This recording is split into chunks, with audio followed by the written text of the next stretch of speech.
বিরুদ্ধে আমরা সদা তৎপর এবং আমরা মাদকের বিরুদ্ধে যে কোনো ধরনের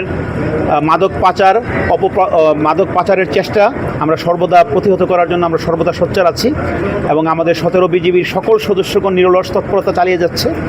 এই মাদকের বিরুদ্ধে আমরা যুদ্ধ ঘোষণা করছি এবং এই মাদকের এই যে ভয়াবহ যে করাল গ্রাস থেকে আমাদের সমাজ, আমাদের যে মাদকমুক্ত যে একটা সমাজ গড়তে চাচ্ছি এবং আমাদের যে তারুণ্য সমাজকে আমরা ধ্বংসের হাত থেকে রক্ষা করার জন্য আমরা বদ্ধপরিকর।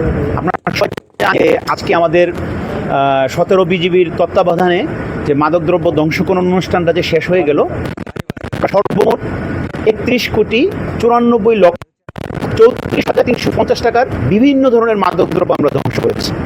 এবং আরও একটা সারপ্রাইজিং বিষয় হচ্ছে, এই মাদকদ্রব্যের মধ্যে ক্রিস্টাল আইস যেটা ছিল, যেটা সবচেয়ে একটা ভয়ঙ্কর একটা মাদকদ্রব্য ছিল, সেটাও ছিল এবং এটার একটা গতি বাংলাদেশ থেকে মায়ানমার হয়ে এটা থাইল্যান্ড পর্যন্ত যেত। আমরা সেটাও প্রতিহত করতে পেরেছি।